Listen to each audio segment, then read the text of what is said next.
দূর থেকে ভালোবাসার প্রিয় মানুষকে ফিরে পাওয়ার আমল।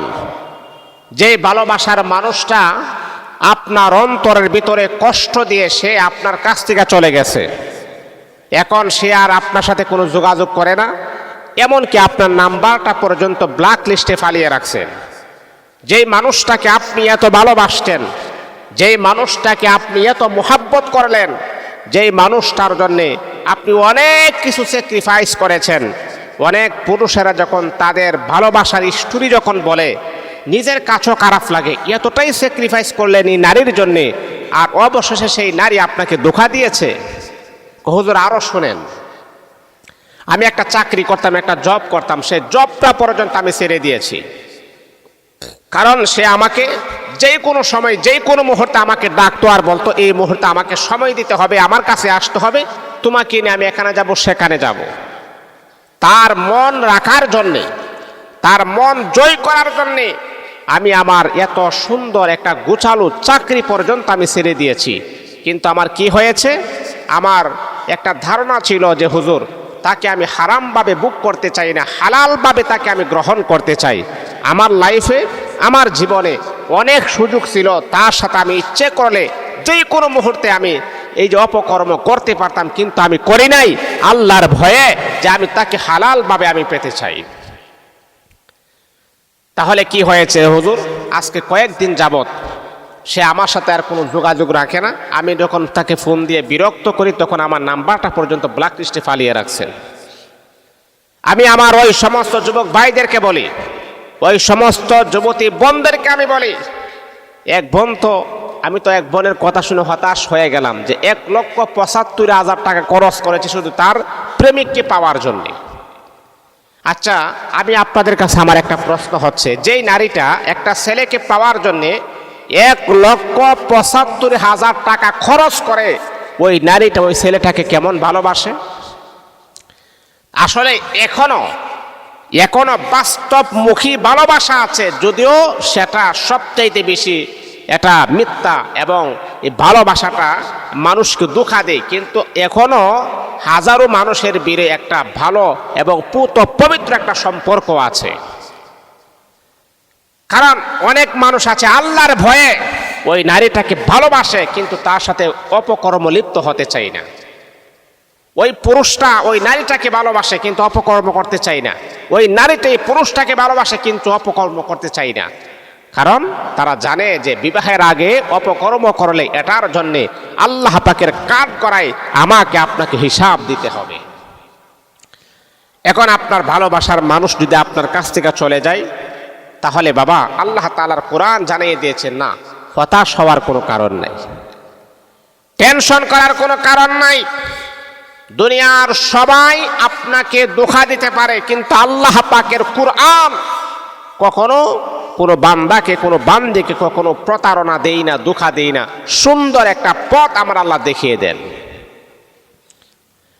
এই আল্লাহ পাক রব্বুল আলামিনের বান্দা বান্দি দিলের কান লাগাই আপনি শোনেন, আপনি হতাশ হবেন না, টেনশন করবেন না, ডিপ্রেশন আপনি ভুগবেন না। আল্লাহ পাক রব্বুল আলামিন কোরআনুল কারীমের ভিতরে আমার আল্লাহ বড় সুন্দর চমৎকার আকারে আমার আল্লাহ জানাইয়া দিয়েছেন, ইয়া আইয়ুহাল্লাযীনা আমানুস্তাঈনু বিস-সাবরি ওয়াস-সালাহ। এই ইমানদারগণ, আমি আল্লাহ পাক রব্বুল আলামিনের কাছে তুমি যখন সাহায্য প্রার্থনা করবা, তুমি যখন সাহায্য চাইবা, দুই জিনিসের মাধ্যমে সাহায্য চাইবা। এক নাম্বার হলো তুমি সবর করতে হবে, ধৈর্য ধারণ করতে হবে, তাড়াহুড়া করা যাবে না। আর এই জিনিসটা আমার এখনই লাগবে, না লেট হইলে হবে না, না তাড়াহুড়া করা যাবে না। দুই নাম্বার হলো নামাজ পড়তে হবে, নামাজের মাধ্যমে আরশের মালিক আমার আল্লাহর কাছে সাহায্য প্রার্থনা করতে হবে। আপনি কোরআনের আমলটা আপনি করবেন।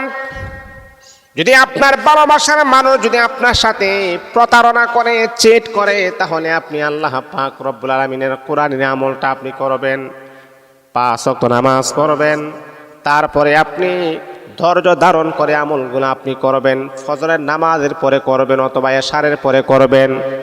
যেই কোনো একটা সময় আপনি করবেন। আল্লাহ পাকের এই কোরআনের আয়াতটা আপনি কমাস কম আপনি 21 বার আপনি পড়বেন।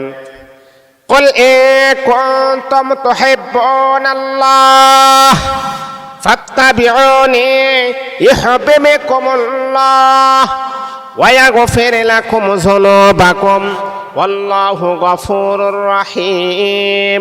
একবার কুল ইন কুনতুম তুহিব্বুনাল্লাহ ফাত্তাবিউনি ইউহিব্বুকুমুল্লাহ ওয়া ইয়াগফির লাকুম যুনুবাকুম ওয়াল্লাহু গফুরুর রহিম। বন্ধুরে আমার, কোরআনুল কারীমের আয়াতটা আপনি বেশি বেশি করে পড়বেন। আপনি কমাস কম কোরআনের আয়াতটা আপনি 41 বার আপনি পড়বেন। এইভাবে লাগাতার আপনি 17 দিন আমলটা আপনি করবেন। আল্লাহ পাকের অশেষ মেহেরবানিতে যেই মানুষটা আপনাকে ধোঁকা দিয়েছেন, যেই মানুষটা আপনার নাম্বারটা পর্যন্ত ব্ল্যাক লিস্টে ফালিয়ে রাখছেন, তার অন্তরে দেখবেন এক প্রকারের মোহাব্বত ভালোবাসা আপনার জন্য কাজ করা শুরু করবে। যেই মানুষটা আপনাকে ভোলার জন্য নাম্বারটা ব্ল্যাক লিস্টে ফালিয়ে রাখছেন, আপনাকে আর সুযোগ দিবে না, টাইম দিবে না। দেখবেন আপনি যখন আমল করা যখন শুরু করবেন, আমলটা যখন শুরু করে দিবেন, তার অন্তরের ভিতরে আপনার প্রতি এক প্রকারের মায়া মোহাব্বত টান তার অন্তরের ভিতরে কাজ করবে। দেখবেন যেই কোনো মুহূর্তে যেই কোনো সময় সে আপনার জন্য পাগল হবে, সে আপনাকে ফোন দেওয়ার জন্য পাগল হবে, সে স্বেচ্ছাই বলবে যে তোমার সাথে আমি যোগাযোগ রাখতে চাই। এই জন্যে বাবা, আমরা তো কি করি, হতাশ হয়ে যাই, পাগল হয়ে যাই। আহারে তার সাথে আমার যোগাযোগ নাই, আমি কি করব, অস্থির হয়ে যায়। মানে আপনার এইরকম একটা অস্থিরতা তার অন্তরে কাজ করে, বোঝা যায় যে তারে মানে গোড়া কৃমির রোগে ধরছে তাকে। না না, এটা করা যাবে না, এটা করা যাবে না। আর আল্লাহ পাকের কাছে দোয়া করতে গেলে কিভাবে করতে হয় সেটা তো আমরা জানি না। আল্লাহ, যে মানুষটা আমাকে ধোঁকা দিয়ে চলে গেছে, আল্লাহ সে যদি আমার জন্য কল্যাণকর হয়।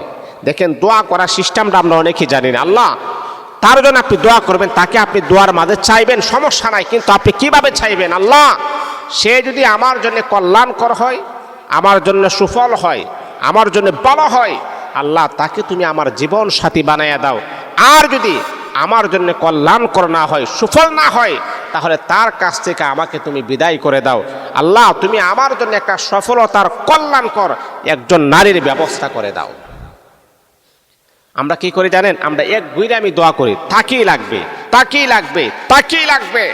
কিন্তু তাকে যখন আল্লাহ দে, 2-1 মাস পরে দেখবেন তাকে আপনার বড় খারাপ লাগে।